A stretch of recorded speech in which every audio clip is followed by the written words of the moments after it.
Welcome to the Counselling Tutor Podcast, the must-listen-to podcast for students of counselling and psychotherapy.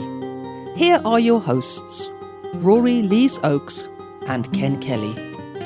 Hello and welcome to the Counselling Tutor Podcast with me, Rory Lees-Oakes, and with me, as always, my fellow traveller in everything existential, therapeutic and organismic valuing, Mr. Ken Kelly. So many words. I'm feeling tickety-boo. Now I'm thinking of all of those academic words and then my tickety-boo-ness. This is episode 94, Counselling Tutor Podcast. What can you expect today? Great episode planned for you. The first question we're going to be covering is, can we as counsellors be totally unbiased towards our clients? So that's an interesting topic we're going to be looking into. Practice matters today, really important, and something brand new, and that is GDPR, or General Data Protection Regulation. You're going to be discussing that, Rory. I am. I'm going to be talking about what I do in terms of GDPR in my practice and some of the things that I've had to consider as before the law came in. And I'm going to share that with people. And also I'm going to do a super duper handout. Just a checklist, a GDPR checklist is what I'm going to do. Ooh. So if you're still considering if you complied with GDPR, I'm going to do literally a checklist that you can download and just see if you're complying to the legislation, because it came in, I think it was the 25th of May 2018, and everybody has to obey the law. Yeah, and it's a law that affects anybody that is collecting data within the EU. So if you're outside of the EU, this won't relate to you, but it's still worth having a listen to. And as counsellors, it does affect the way that we may keep records and our clients' data. So really important, and looking forward to that handout. And then we're going to end episode 94 by speaking about feeling judged by our personal counsellors. So many courses here in the UK require that a therapist attend their own private counselling while they are studying to be able to be introspective, look at self, and I guess at some level see what that feels like to be a client. So the question there, feeling judged by your personal therapist, something we've taken from our Facebook group, Rory. Yes, and if you're not sure what our Facebook group is, if you're a first-time listener maybe, if you go into Facebook, type Counselling Tutor, you'll see us there. We are a closed group, but we're a friendly group. Over 20,000 people. Whoa! In there. There's a big party going on. If you put your ear to the door, you can hear the bass drum going off. And that's the one, yes. And if you just knock on the door, we'll let you in. It's wonderfully moderated by a wonderful moderation team. So it keeps it nice and safe and on topic for those who are interested in the world of counselling psychotherapy. So come and join us. And that question was asked.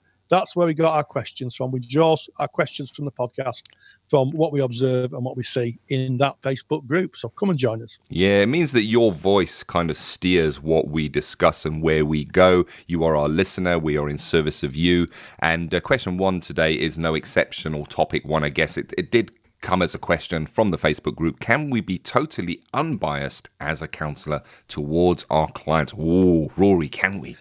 Well, it's an interesting one. The full question was, can we be truly non-biased? And it said, what about people who may be LGBT people, people from what would be called, I guess, the gay community, people from a religious perspective who have a faith position, people may be disabled, different culture. And the question actually said, if you're a Western heterosexual practicing Christian, working ethically with non-maleficence, in other words, doing no harm to the clients. So that's an interesting one, isn't it? And the first thing I thought of when I saw that question is that, clients wouldn't necessarily know too much about us. No one would know if I had a faith position or not, and no one would know really my sexuality or not. But it is an interesting question, and sometimes I think we could trip over there's tripwires we can trip over. Shall I give you an example? Yeah, go. I was recently speaking to someone who said they were having an Afro-Caribbean client come to see them. And I said, oh, right, okay. And actually, Afro's a hairstyle. Yeah. The term is African Caribbean. And I know you can go past shops. I know you can go past shops that have Afro-Caribbean food, but actually the term is African Caribbean. And to some people of who are African Caribbean folk, that can be quite discounting. I've known one or two people in my time who said it's not Afro. Afro's a hairstyle, it's African Caribbean, and it's really useful to be precise and to gain knowledge on different cultures. Of course, we can't be educated in every single culture, but we have to be thoughtful. And if we maybe having a client who comes from a frame of reference or a place that we know nothing about, might be worth doing some consultative work and doing some research and getting some kind of background from that. And of course, that doesn't mean that we stereotype. It's a bit of a tightrope because not every gay client will like musicals. That's a stereotype, isn't it? And not everybody who comes from a faith position will know their text back to front and inside out. But we just have to be thoughtful. I guess it's just about listening to the clients and seeing where they are. It comes down to that all the time, Ken. Listening to the client. 100%. Could not agree more. And it's interesting how, as you kind of led into this, a label was used to describe a client that might be coming. Because it is a label. As soon as we say, hey, you know what, I'm working with a client who may be disabled, I'm putting a label. That is a person and has the same kind of feelings and emotions as any other person. Why the label? I'm asking this of myself. I'm not asking this of anybody else. And I think these topics are important to discuss because it does get us to ask questions of ourselves. One of my favorite programs, because I find it hilariously funny, is a program running in the UK, and it's called The Last Leg. And it's just been covering the Invictus Games that have been happening in Australia at the moment. And they have a right laugh about disability, and the presenters are disabled, say for one, and they have a good laugh about it. And it's interesting where they go with their chats and topics. And I wonder if they can go further than somebody that may be considered able-bodied might be able to go. There are times where I go, oh, interesting, thin ice there, but they happily go there and they have a real good laugh and they just see one another as people. Yeah, and you make a very good point, Ken. And I think the person who asked the question was asking it for all the right reasons. The question was being asked about not quite sure what to do, not quite sure what to say. First time maybe of engaging with the client from that community, and it came. And I think a lot of the times we stumble is because people who are reasonable people don't want to offend anybody. Yeah, and sometimes in that we can audit ourselves. And I'll share when I was a support worker, I worked with people in the community, in their homes, who had what would be classed as mental health problems. They were given a diagnosis. I was a support worker and I had someone who was schizophrenic, and he was laughing and joking on the back of the bus about hearing voices and seeing things. And he said I'm as mad as a box of frogs. And I'm sitting there thinking, oh my goodness, I couldn't possibly say that. And even when he was well, he would say that. Yeah. But if for someone else to say it would be, of course, rude. It is difficult. And it comes down, it's exactly what you say, Ken. It comes down to knowing your client and building that relationship and being able to understand where they are. It comes down to knowing somebody. I agree. I think it also comes down to knowing yourself and what are the words that might bring up that twinge within you where you kind of go, because obviously when this person said happily and with a smile on their face, oh, I'm as mad as a box of frogs. Inside you, Rory, it sounds like there was a little, ooh. Do I laugh at that? Do I laugh at that? Yes. Do I say, oh, don't say that about yourself? It was a really uncomfortable place. Yeah. And I think a good way to look at it was, and I was taught this in training. I'm broadcasting from Manchester in the UK, and of course we've got a big football heritage here. We've got two really opposing teams, Manchester United and Manchester City. And I think the best way to do it would be if you're a Manchester United supporter and you had to work with a Manchester City supporter. Yeah. Okay. What would you need to consider? Yeah. Well, how would you? And it comes down to the common ground, knowing yourself and the common ground. Where's the common ground? And that's humanity. It is, and it's a fellow human that feels and experiences pain and experiences emotions, and that's what we see. And unconditional positive regard is the word that comes to mind. Rogers wrote extensively on that, and I love the analogy he uses where he describes unconditional positive regard as looking at a sunset. A sunset is just a sunset. When we watch a sunset, we go, "Ooh, there is a sunset." We don't go, "Oh, there is a sunset. It would be nice if it had a little bit more red in." "Oh, it's a bit strange, that sunset today. I'm feeling uneasy." It just is. There can be so many different sunsets, and we just experience them as a sunset. Can we not experience people the same? And keeping with the theory, what does the theory say with working with people of diversity? Someone who may have a different path, different road, different skin color, different thoughts, beliefs to yourself. And I don't remember any of the theorists mentioning anything on this. The theory is the theory because the theory links to the human condition.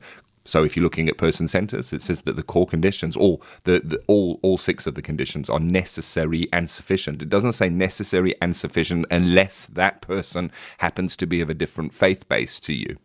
Absolutely, Ken. And actually, Roger's later work was all about working with difference. He was selected for a Nobel Prize on his work in Russia and Beirut and Northern Ireland, where he brought different communities together to try and find a common ground. And he developed what now we know as the personal development group. They were called encounter groups back in the 70s. And he did fantastic work just by people sitting and saying, "I don't know you, but this is how I experience you." And if you watch any of the encounter group work that Rogers does, it's really fantastic. It's seeing someone as a human being first and foremost. And I think, that sometimes is something that's missed in this world where there's labels and, sometimes it's called political correctness. It's seeing someone as a human being first and foremost. We must never miss that. Oh, that is so well said, and a part of that is knowing yourself, as we've already said, and knowing what your trigger points are, knowing who you can and cannot work with. If you have been in an abusive relationship where you've been on the receiving end of abuse, and you end in work with a client who is maybe an abuser, are you able to do that? It's really looking honestly at self, and it's having these uncomfortable conversations. I mean, even Rory, I know that within this conversation with our podcast, both of us have kind of and looked carefully where we're stepping, but we're having the conversation. And I think that's important. Have this conversation with your peers. Have it in your learning institution. Don't hide it away. If you're wondering, have it. Yeah. And also one plea, do not be frightened of making a mistake, because sometimes you can say something which is quite innocuous, and it might be taken in a different way. Work with that. Working with misunderstanding, I think, is a wonderful thing, because it's how we understand. If we don't do anything, if we become defensive and kind of step back when working with someone with difference, we're never going to get into the therapeutic relationship. So I may very well admit to a client, who's talking about what's going on for them, so I really have not experienced that. As a male therapist, I will sometimes say to my female clients, I have to own that I don't experience the world as you do, because we know that women's experience of the world is different to men's. And I find that has been incredibly useful. I've got to say, it's been incredibly useful to deepen the therapeutic relationship. We're all human. Counsellors are human. We hold our own truths. And the question being, can we be totally unbiased? And I look at the counselling relationship as a very special relationship. Again, I'm person-centered in my core. So I look to Rogers. He speaks about a way of being. It is a way of being within that relationship. It's why you study for 4 or 5 years to be able to be there. So do we hold views? Do we hold our own truths? Yes, we do. Can we be unbiased? Well, it's about leaving that bias behind and taking that way of being into the therapeutic relationship and leaving your own personal truths outside the door. Not easy, and they are there with you, but it's about being able to separate them, recognize them within the counseling room, take it to supervision again and again and again and again, think about it, work about it, journal about it. I think it's part of the excitement and what we're asked of as counsellors, as psychotherapists. Yes, and there's lots of books. There's Counselling, Class and Politics, which is a really good book. You can Google that. Talks about class. There's lots of different books, and it's also about just thinking about, is your view of the world the only view? And I think that's a big challenge in personal development. A lot of courses ask you to think about your history, about what you've been told through growing up. When I grew up, we still had maps of the empire. We still had Empire Day. My birthday was on Empire Day. Can you imagine that? Can you imagine walking around now saying it was considered a great thing? Rory, your birthday's on Empire Day. Nowadays, that's something you avoid. They do have it they still celebrate it, I think, in Bermuda, strangely enough. But so if I ever go to Bermuda for my holidays, you can have your birthday and celebrate.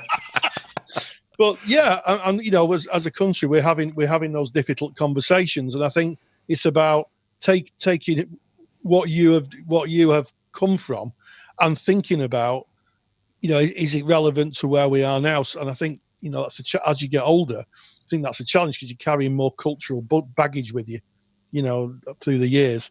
So it's worth just doing an audit and thinking, I wonder if my view of the world, how my view of the world's been influenced, and actually, is it the view of the world now that is helpful when working with clients?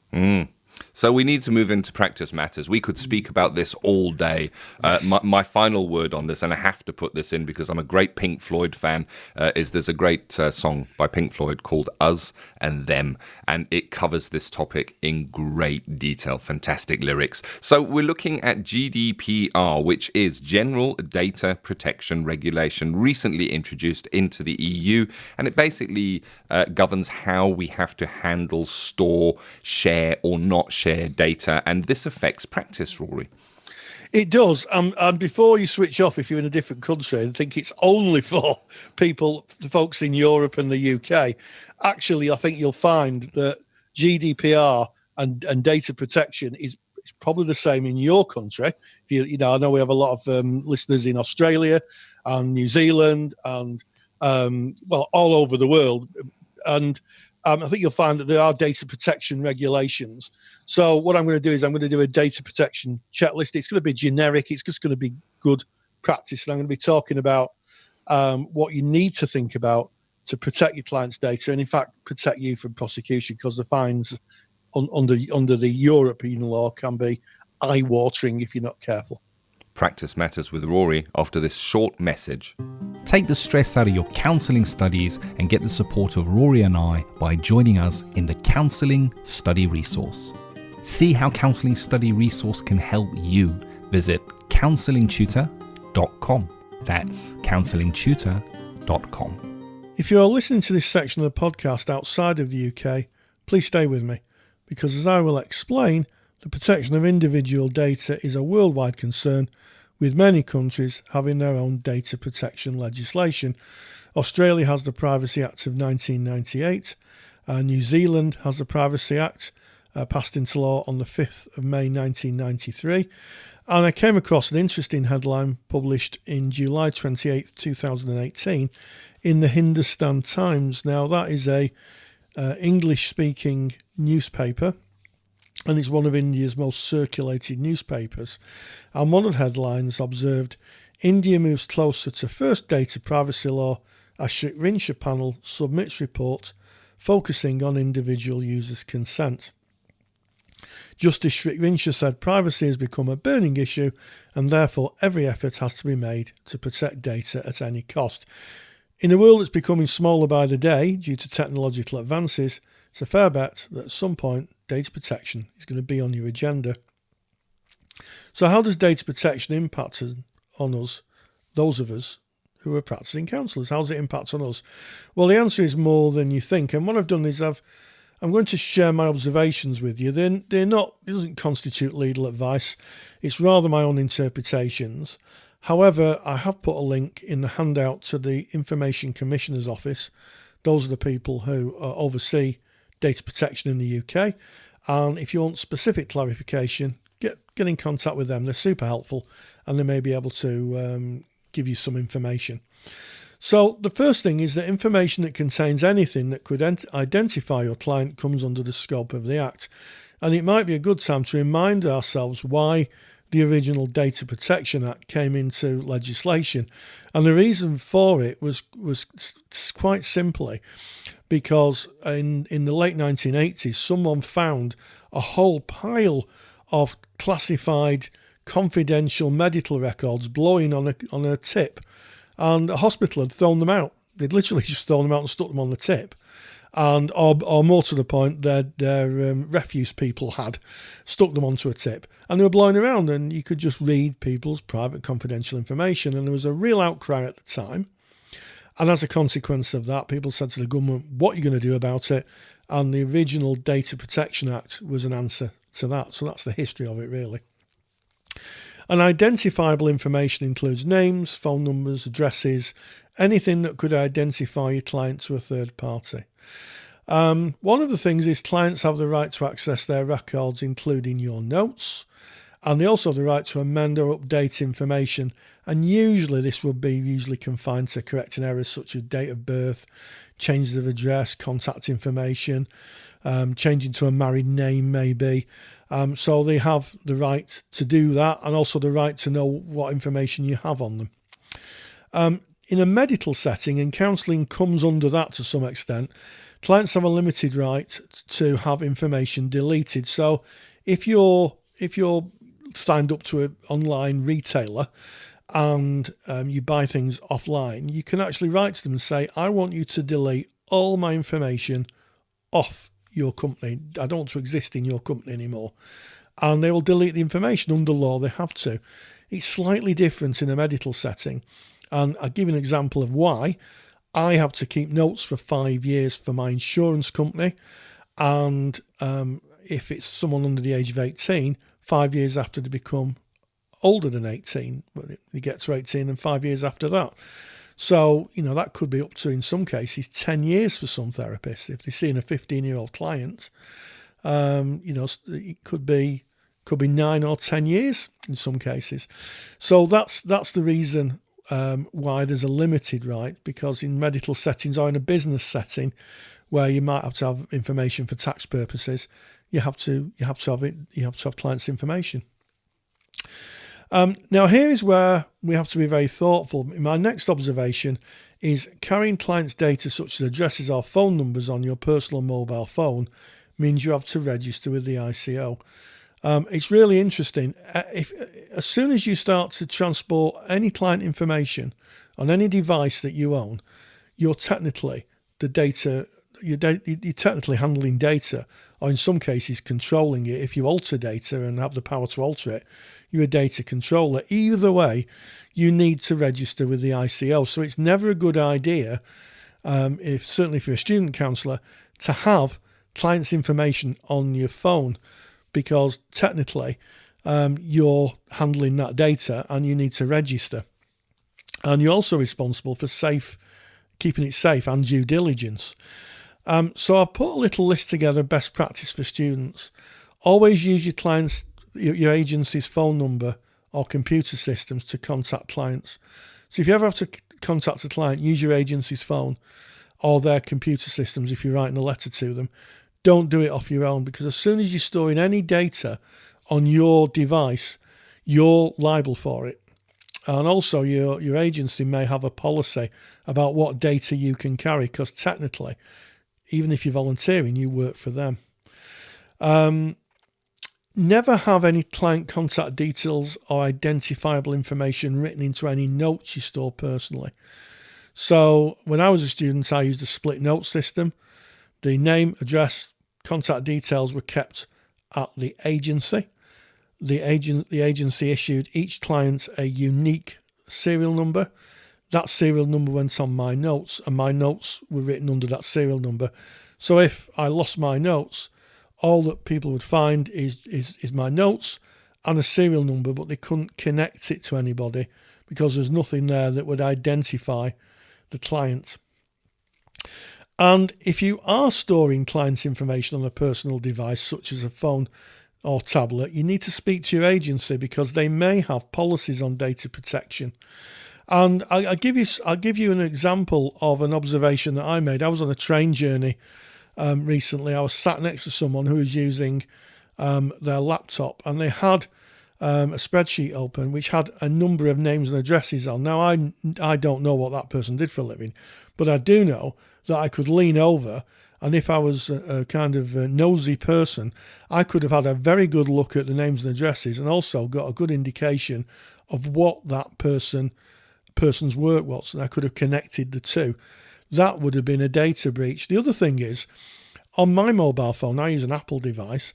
Even if my phone is locked, mine's I've got a password lock on it. When the phone rings, it shows up whose name is ringing. So even though I can't effectively answer it, it does show me whose name's ringing, and that could be a breach of data. If you're sat in a coffee shop and you've got your phone facing upwards and the phone rings and it says client Jenny Smith, that's effectively a data protection breach. So with all that in mind, if you keep on the right side of that, try not to carry any client personal data if you're a student. It's a bit different if you're a qualified practitioner. You should be on the right side of the data protection legislation. And I've put some links in the handout, so please go to the handout, which points to a number of websites, and also the Information Commissioner's Office, which is the place to go for any questions on data protection. Thank you, as always, Rory. Really important link to legislation, something that we need to know, and something I believe is being introduced into the assignments in the UK for counselling students. So really important. And get Rory's super duper handout on GDPR. Where do you get that from? Well, it's really easy. You just go to our website, which is counsellingtutor.com. On our website, counsellingtutor.com, you click on the top menu bar on the podcast tab, navigate to episode 94. All of the back catalogue of podcasts are there, so you can listen to those while you're there. But go to 94, all the show notes for today, including any links we may have mentioned or thought of after the show, will be on that page. And you can download Rory's handout free of charge from that page just by putting in your email address, and we will send it to you. Of course, if you are already a member of our paid for service, which is called the Counselling Study Resource, well, that handout has already been added to your handouts vault. Just log in, it is there for you. But moving on, and we're looking at feeling judged by a personal therapist, with the need for a counselling student, psychotherapy student, to go for their own counselling. Sometimes we hear on our Facebook page, there is talk of, I feel that I might be being judged. And it's really interesting because I think it ties nicely into the topic that we actually started episode 94 with, a nice follow on there. What's your thoughts on that, Rory? Well, yeah, I mean, it's something that's come up in the Facebook group a couple of times, but it's also in my experience of teaching, feedback that I've had from students, and who said, I've been for my personal therapy and I felt judged, and my response, as always, is, who's paying for this therapy? And they said, well, I am, and I said, well, that makes you a customer, so you tell them, and I think that sometimes that saying, I feel in the last session you judge me, can take you on a journey of a real investigation into what's going on in the relationship. And sometimes it can be miscommunication. Sometimes we have different frames of references. Someone might say something to you and someone may take something away that's completely different. But unless somebody actually says to the therapist, I feel a little judged here and this is why, then there's nothing to work with. It just stays in that person. And I think that if you're paying for, even if you're not paying for therapy, quite frankly, you may be getting it free, is to say, I feel judged, and explore that. That's a rich seam between you and your therapist to explore. And a good therapist, I think, should respond by saying, okay, let's look at that. Let's examine that. Because sometimes miscommunication and misattunement, as our friends in the TA world sometimes talk about, misattunement can cause both the therapist and the client to withdraw, and there's this big chasm there of nothing happening. And I think That's not useful. It should be a great experience you're on therapy. It should be an affirming experience that allows you to kind of audit yourself and see where you are in the world. Very, very, very much so.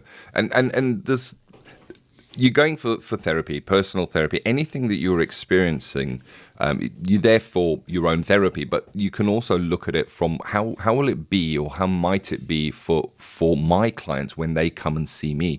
And I know that I've certainly had clients presenting to me in my private practice who have mentioned that they have at times seen other therapists and felt they were being judged. What is it that is causing that? What is it that is happening? And I guess within, if you're the one feeling that, you get to do, as you said, Rory, ask, seek, yes, look, what's going on here, and dive into it and learn what it is. Yes, and I've realised we've got to really to the end of the episode, and I've not mentioned transference. Oh, so right. Just better put it in quick. Yeah, quick. So sometimes we get transference. You know, we sometimes think that transference is just a one-way street. It comes from the client to the counsellor, but sometimes we can be reminded of our therapist, of someone in our past. We sit in front of our therapist, something they say triggers an emotion generated from the past, and we could react with counter-transference. So, I think that by actually that kind of thinking about that and speaking with your therapist, being honest and you're paying for it. After all, it's, as I often say to my clients, you're on the clock, as it were, as the American taxi drivers say, you're paying for the fare.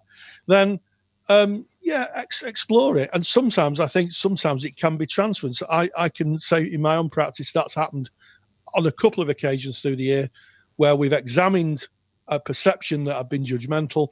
And actually, it turns out that something I said reminded the client of something that was said to them by someone in their past who, in fact, was judgmental. But by having that conversation, and I welcome it, it's allowed us to examine it, and also examining what's actually going on in between us in the therapy room. It's just call it out. I like that, and look to the theory. The base modalities don't contain judgment. None of the modalities ask of the counsellor to form a judgment. So judgment should not be in a counselling room. However, there is also another mechanism at play here, and I think that this needs to be mentioned, and that is I know what you're thinking. I said such and such a thing, and I bet they're thinking this and this and this. And it's about how much of that judgment is based in reality, because there is a tendency as human beings for us to consider what other people are thinking. Oh, lots of people are looking at me. Oh, they're all probably thinking you haven't brushed your hair this morning. And I know I can relate to those kind of thoughts within self. I've certainly seen it in clients. And Rory, you've spoken about it. And I think in the lecture you mentioned when working with people who feel that people are looking at them all the time, you had a great technique of go and stand in front of a shop window and make like you're looking in the shop window, but don't look at the reflection and have a look, what are the other people doing? And you're going to see the people are just walking by, getting on with their own light. I think there's a word for it. I think it's called spotlight something. I can't remember it, but where you feel you're under the spotlight, everyone's thinking about you, everyone's talking about you, everyone is considering everything that you say. So it's worth keeping that in mind. Yeah, and sometimes, let's call it as it is. I'm sure that sometimes that therapists can be judgmental. Sometimes people are just, they're human. They, as they say in The Merchants of Venice, prick me, do I not bleed? Tickle me, do I not laugh? Poison me, do I not die? Shakespeare for you. And in fact, sometimes that happens. But it's all about the conversation. It's all about the interaction. So don't, if you're paying for something, you wouldn't put up with it. If you're buying something, any service, you wouldn't put up with it. If you felt that, but it's always good to have that conversation and explore it. I think if I hear that from a client, then it's almost certainly it's a prelude to much deeper work. I think that just as we kind of leave this topic, we come to the end of episode 94, it's worth mentioning that Rory, you did a lecture just recently that kind of really helps and parallels this on contracting, because contracting is a great area to kind of lay out what is on offer and discuss the boundaries of the relationship. And if you are a member of the Counselling Study Resource, log in and go and check that out. It's you'll find it under the lecture library. Go and have a look at the lecture on contracting, because it's kind of where you lay out what is not on offer, and a lot can be kind of covered in contracting to what is it, to reduce the feelings that somebody might be judged. Yeah, absolutely. And also, in a contract, part of it is the client having a voice, and saying, equalizing the power. That's 100%. it. Well, it's been an absolutely brilliant podcast today, Ken. We started off by talking about working with difference and how we may have what we may have to think about. And then we went on to talk about general data protection regulations and general data protection. Doesn't have to be in the UK, it could be anywhere in the world. And then we finished on, what happens if you feel your therapist is judging you. Fantastic episode. And as always, stay grounded and stay safe. Take the stress out of your counselling studies and get the support of Rory and I by joining us in the Counselling Study Resource. Counselling Study Resource, or CSR for short, is the world's most comprehensive assignment guidance and study support resource for students just like you of counselling and psychotherapy.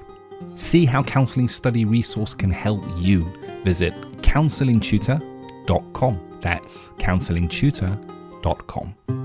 Thank you for listening to the Counselling Tutor Podcast. Find the show notes for this episode on our website at www.counsellingtutor.com.